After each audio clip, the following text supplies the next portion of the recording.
morning and welcome back.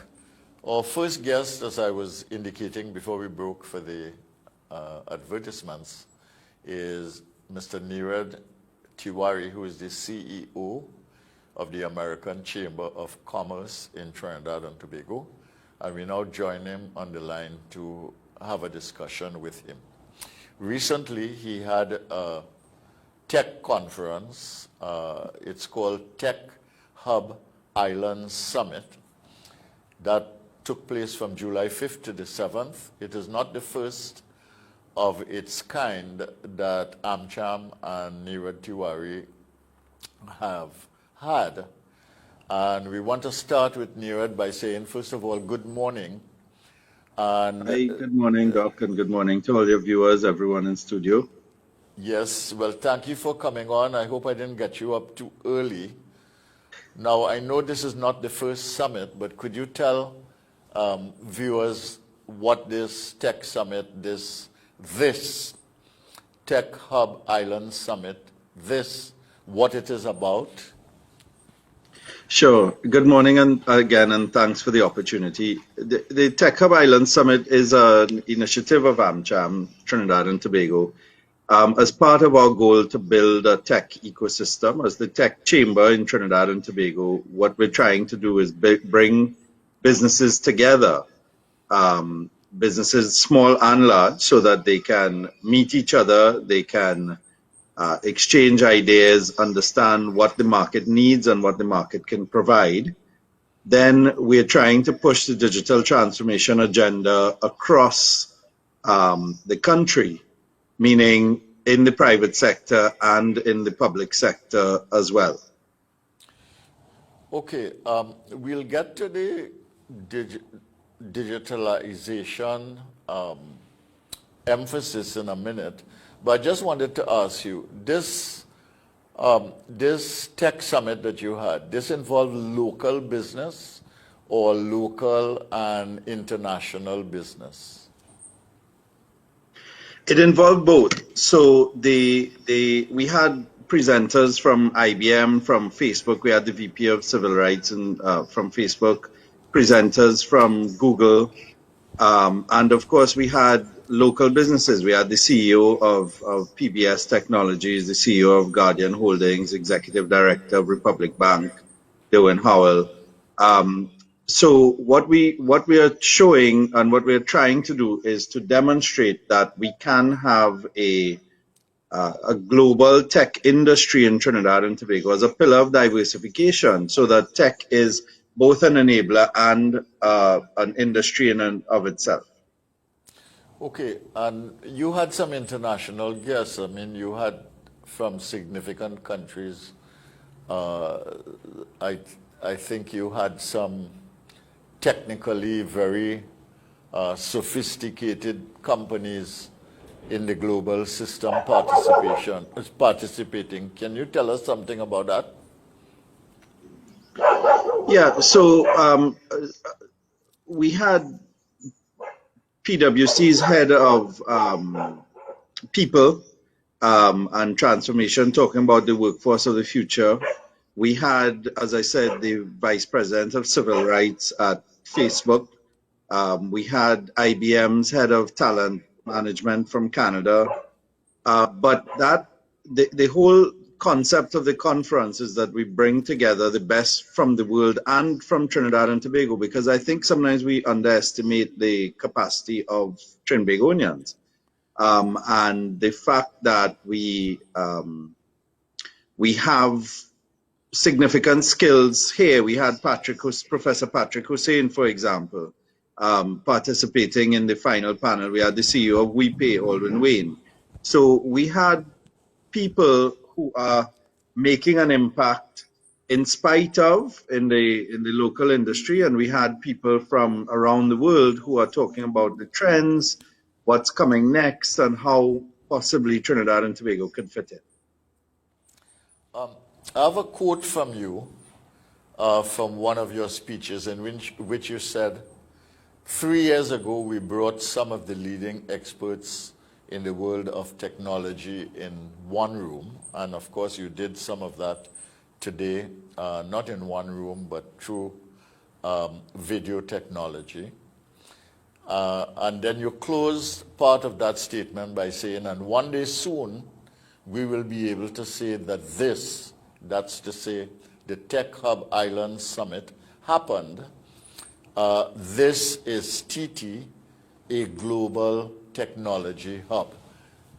Tell us something about this technology hub that you are trying to establish and that you are championing on behalf of AMCHAM, and how it fits into Trinidad and Tobago's present and future. Well, I think if ever we doubted that the world has changed and is changing rapidly. So the world is undergoing what experts and talking heads like us sometimes call the fourth industrial revolution. And that simply is the adoption. To me, the simplest explanation is that it's the rapid adoption of technology in ways that change the way we live and we work and we play. And the speed with which that technological adoption is happening is faster than the adoption of technology in any of the other so-called industrial revolutions. So where it's changing how we exist, how we interact with each other and with businesses and with governments, that revolution is happening. And in the pandemic, we saw it. And far from making us scared that we are going to lose jobs from it, the pandemic should show us that technology, if deployed in the right way, and if we plan for its adoption properly, technology can in fact save and potentially create jobs while making our lives easier and better. So the way we see a tech hub in Trinidad and Tobago is multiple fold. First of all, businesses that are doing traditional things need to see themselves, at least in part, as tech companies and have a significant internal tech focus if they are going to remain competitive, right? Using things like data and AI to make decisions and to plan and to interact with customers and understand their customers is absolutely critical going forward. And better yet, if they can use technology to deliver to customers. The second thing is that the skills that are going to be required in the future are going to require an integration of knowledge, innate human knowledge, with application and understanding of how technology either supplements that or using technology specifically. So one of the things we've been talking a lot about are these no-lose skills, right? And these are skills that wherever you go in whatever industry you exist in, understanding these skills will allow you to progress. Things, again, like basic data science, data analytics, and the like. So we need to focus on the tech industry because Trinidad and Tobago is still the largest economy in the English-speaking Caribbean, still the largest financial services center in the English-speaking Caribbean. But to maintain that advantage, that place, and then to grow, we're going to need the skills that will allow us to have globally competitive industries beyond petroleum.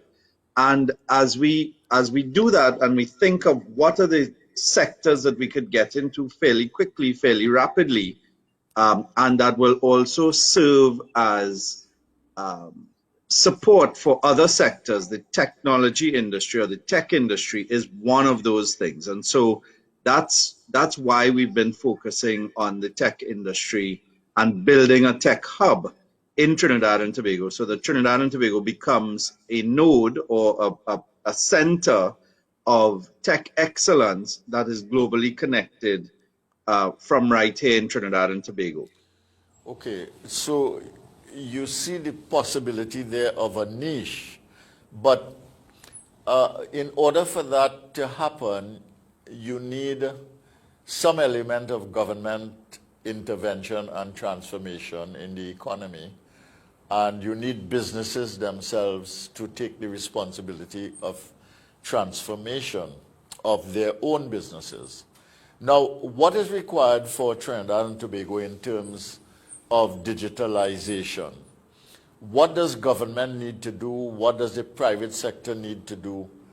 And you mentioned just now certain skills having to do with basic appreciation of data and its management, etc. Is the education sector connected to what business and government do? Can you talk about that a little bit and how we might do that in Trinidad and Tobago? You're asking me to develop a plan for development. I mean, that's what you're asking me. You So just mentioned 2 or 3 points.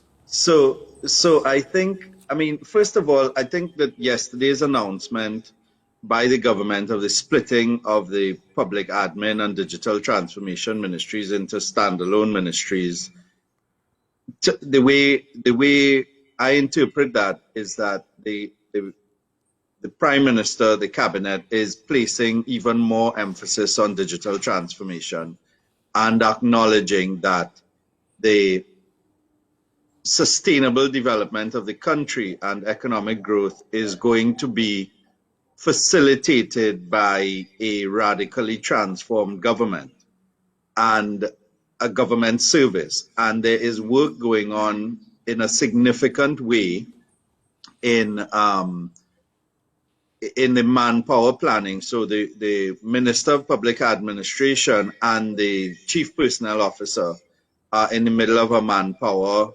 plan, and the CPO presented at the conference because you can't talk about digital transformation and technology without talking about the people who have to implement it. And so he is looking, exactly. So he's looking at the skills, and by extension, the government.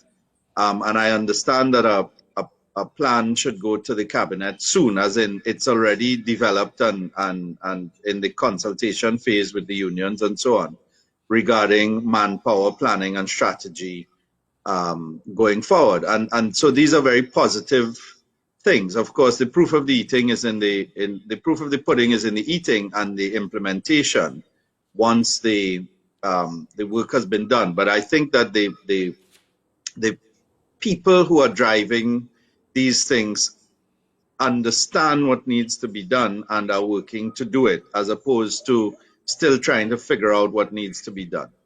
Of course, there needs to be some interaction and facilitation by the government. We'd have seen the incentives announced in the last budget around the technology sector. And what we are trying to do is work with the various agencies, InvestTT, the TTIFC, and so on, to create the conditions to attract investment and find opportunities even for local expansion. And so that's part of what this conference is about, is trying to connect the big companies with the emerging companies who may have solutions and need a bit of a playground to, not playground, but a bit of access to be able to sell their solutions locally that will enable them to grow. So we've been trying to do those things. With regards to education, I don't think there's disagreement that the education system needs to be revamped significantly. I think there are issues, very real issues and very noisy issues that are going to retard that for a while, and there are the issues around the Concordat. There are issues around the fact that teachers have not gotten concluded negotiations for now three consecutive periods. They were in their third consecutive collective bargaining period, their third 3-year period. And there's a low trust, I think, among stakeholders And we need to deal with those kinds of things to get to true education reform. So what people like us can do in the meantime is sort of tinker around the edges. So we have a hackathon. We sent out a flyer on Friday, and as of yesterday morning, we had almost 500 students signed up. It's being done with a group of Googlers called Breakbeat Code. They formed themselves These into are an secondary organization with it. students or universities? Secondary school students, Right. 13 to 18. And these Googlers have developed something called Breakbeat Code, where they're teaching coding via music. And so you make beats and you learn coding at the same time. They can handle 50 students in a cohort, and we had up as of yesterday morning 500 plus signing up, and I expect that has gone up since then. So we can do things like that, which are initiatives to try and build skills and support other organizations such as the Restore Sense of ICANN organization, which is doing some significantly good work based in South Trinidad and working with the secondary school principals and so on, where they do Girls in ICT Day once a year, and we try to work with them on that. But we do need to look at how we teach and how we integrate technology into not just the curriculum, but the teaching and learning process. Well, I want to commend you on that, though, because that is at once a creative and disruptive intervention within the secondary school system, which would have implications for the relationship between teachers and students thereafter. But I just want to summarize what you've said for the benefit of listeners. The first thing is that you see the split of the public administration and digitization ministries, and the establishment of the appointment of a minister in charge of digitization as being a positive signal from the government that they are ready or more serious about the digitalization initiative by the state. So that's the first thing. And secondly, for us to get anything like a tech hub, which is a niche for Trinidad and Tobago in the technosphere, so to speak, in the technology sphere, there has to be a collaborative relationship between government and the private sector, between companies and the public sector. And secondly, there must be a supportive requirement in the education sector for transformation of the curriculum there. Did I get you right on those things? Because it's important for people to understand. Yes. The slight nuance that I would add is that there's an ideal world and there's a real world. And we are trying to play on the pitch that we are given. Yes. Even as we try to improve the pitch. So what I mean by that is, I think too often we focus on the negative, and we create the conditions where we spend a lot of time on the back and forth about woulda, coulda, shoulda, who shoulda. And we spend less time focusing on what we can do. So we've been trying to do that, focus on what we as an organization can do. And we have a digital transformation committee, which is headed by Zia Payton from PwC, and we have John Outridge from EY and Anna Henderson from Amaranth Business Solutions as our deputy chairs. And we have members from the petrochemical sector, from the tech sector, from the insurance sector, all on the financial services sector generally, on this committee, because we are mindful that we need not only tech advice, but business advice as we try to develop the tech hub. But the tech hub really isn't a goal that we have set just because it should serve some purposes. And as I said, one purpose, if it comes to fruition, would be that we create jobs, we earn foreign exchange, and we have an industry.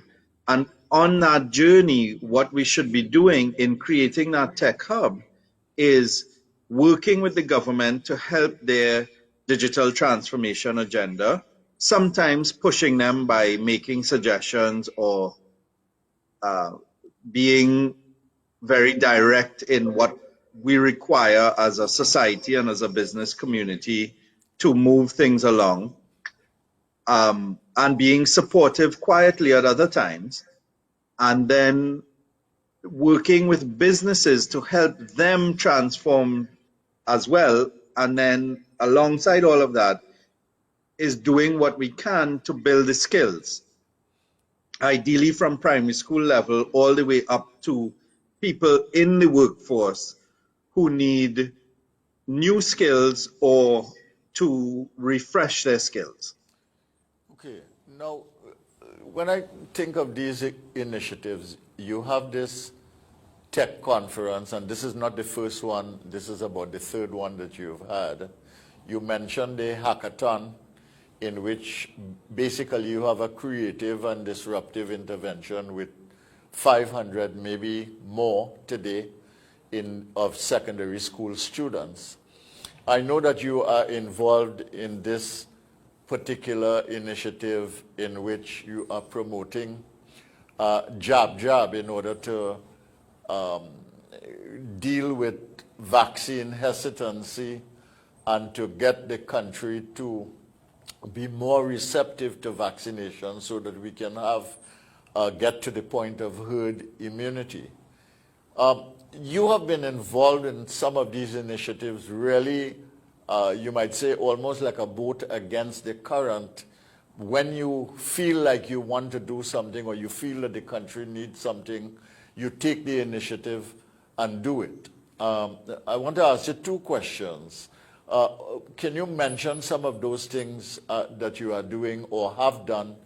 And secondly, why do you do these things in spite of, as you say, there's a lot of negativity around that abounds? Yeah, so first of all, I mean, there's very little that I can do on my own. The things that we do are things that people support. I have a fantastic team at AMCHAM Trinidad and Tobago, and because the team works well and we support one another, I suppose I have a little space to be somewhat creative. But you mentioned the Jab campaign. It's a campaign that we would have conceptualized, and the artist Zinnia Chiwa would have brought to life, but a number of people have helped. And it's part of a wider private sector campaign to, one, give information, and two, encourage people to take the vaccines. And the whole campaign is free and downloadable, and anybody can take the images and amend them, put your company logos on them. You could find them at ttbeatcovid19.com. The Publishers and Broadcasters Association, the TT Chamber, the Energy Chamber, the Confederation of Chambers, the TTMA, the Advertisers Association, are all part of that. The Supermarkets Association are all part of that campaign. And so it's not a one-person thing by any means. And within AmCham, within the Jab campaign, I mean, several members of the board and staff would have been and still are instrumental in facilitating and getting this out. And if it was something that I were trying to do alone, it probably wouldn't happen. In terms of doing things, I think a lot of the times we don't try. I grew up playing football, and football was my sport. It doesn't mean I was good at it, but I mean it was my sport. And the one consistent message that every coach, good or bad, would give you is, if you don't shoot, you can't score. So if you see something that you don't like or you want to change, you have to try and change it. And so that's why, that's why we get involved in the things that we get involved in.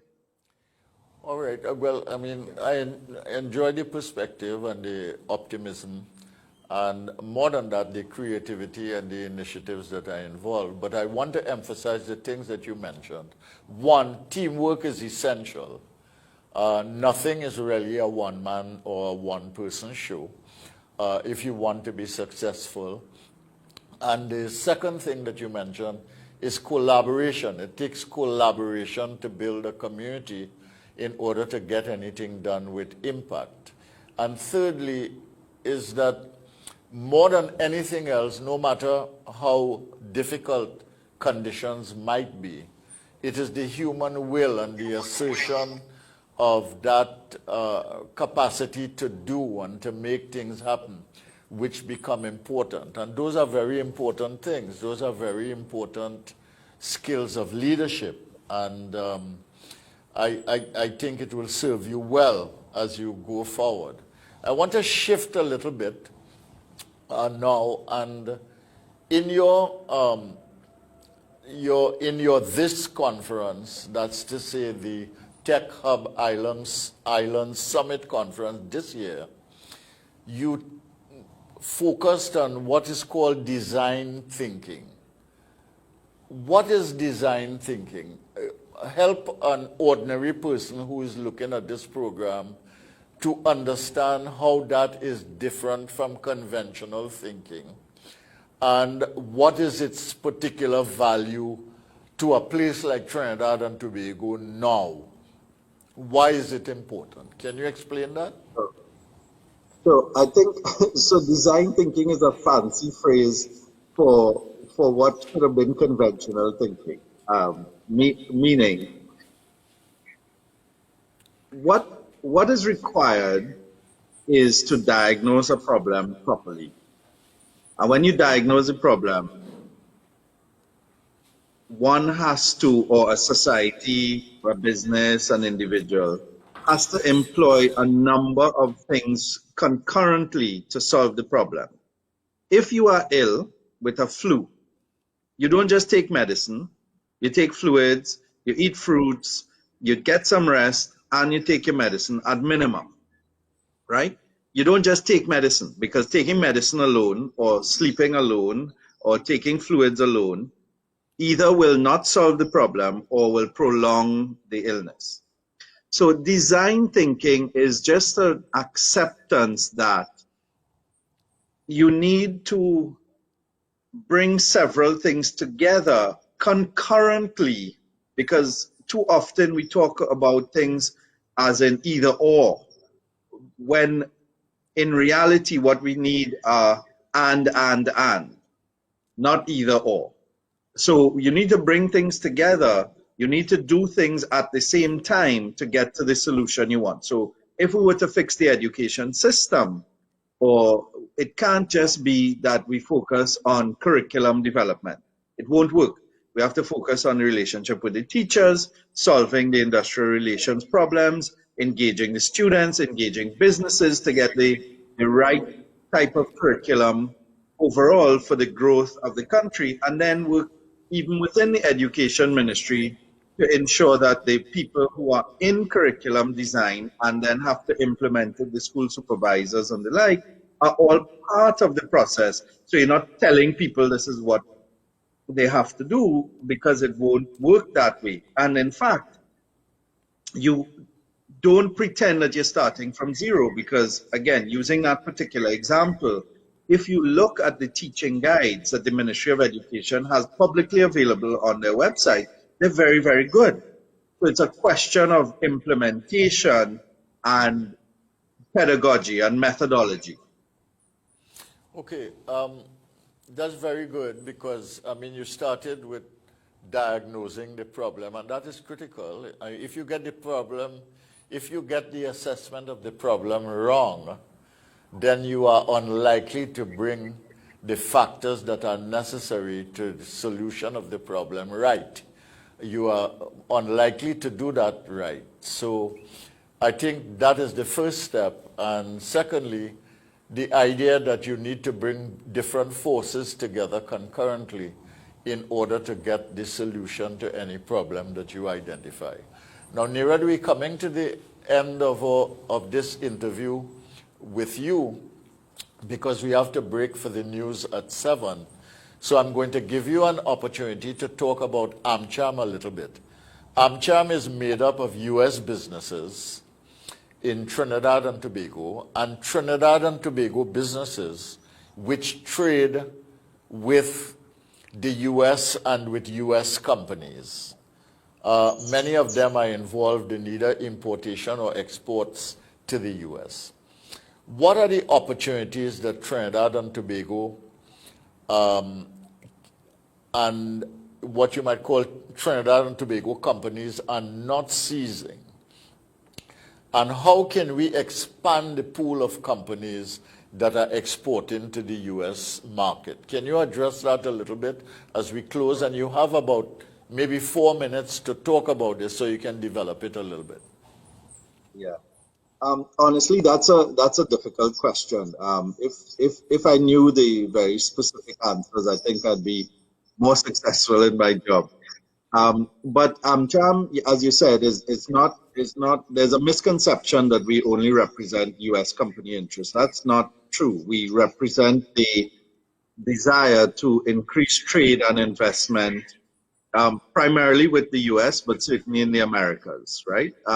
So that's the first thing. Most of our membership, more than 75%, are actually Trinidad and Tobago owned companies that are doing business with the U.S. in some form. It might be representing, say, Xerox or valves and things for the oil and gas sector, for example, as well as we have the multinationals on board with us.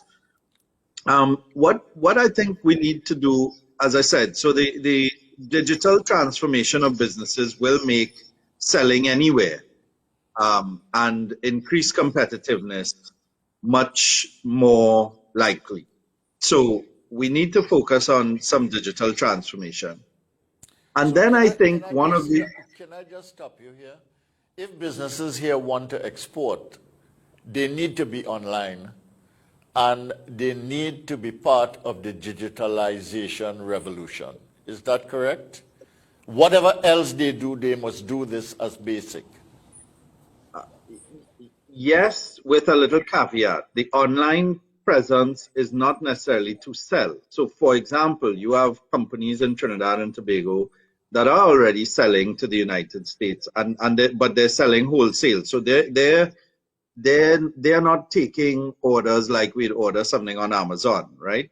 But they do need an online presence, and to be efficient, their internal systems need to be facilitated by digital processes and to constantly understand customer needs.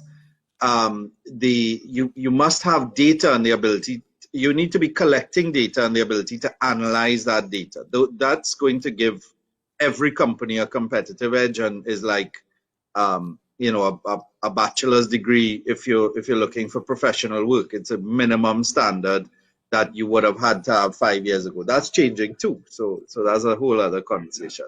So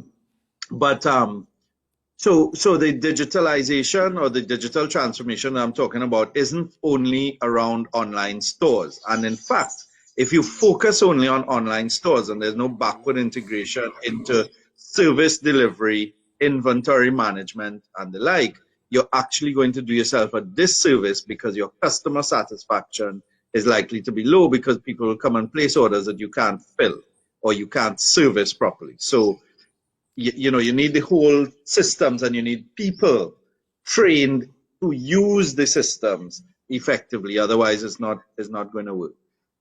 But to your specific question about increasing trade with the US, I think that we have tended to focus on the larger markets, and if we were to consolidate and work collaboratively, and we at AMCHAM are trying to do this. It's a bit tough to do it on our own, but if we can work Export TT, Invest TT, the trade associations like AMCHAM, and focus on some of this, what we might call the second tier markets like the Chicago, the Atlantas, and so on. I think there's a lot of market complementarity because we've gone to these markets, we've sort of tested them at an institutional level. So there's a lot of potential market complementarity and therefore potential for increasing trade. Okay. At the end of the Trump administration, the Congress passed, extended certain laws that are beneficial to the Caribbean. Can you indicate what those are and what we might get out of it? We have just 1 minute for you to talk about that and what we need to do, because I think the extension was for about 10 years. Yeah, so I mean, the world has changed since those were passed. So I think we need to look at what that really means. Because petrochemical, steel, some rum and so on were I think the major beneficiaries of the extension of the CBI and the Sibera. And our markets for those things are changing or have changed. So we need to look at what next we can do and what is the evolution of that relationship. Okay, so but it was important to not lose what we already had. Yes, okay, so those things are not really strong for the changing world in which we are entering then.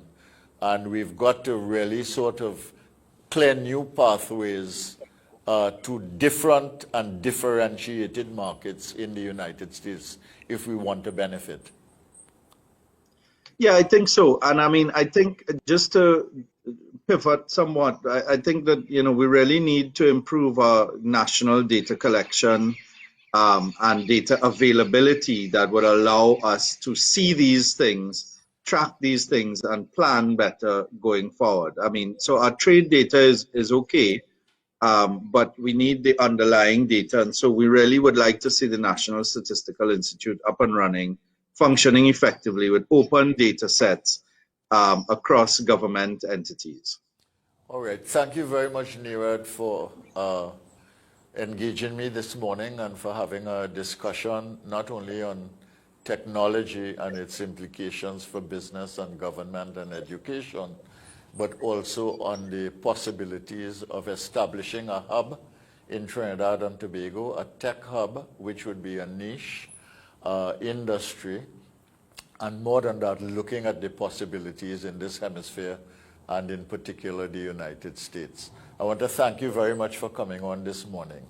To my listeners and viewers on U97.5 Hot Like Pepper Radio and MCTV, Multicultural TV, this is Brighter Morning with Bhoe.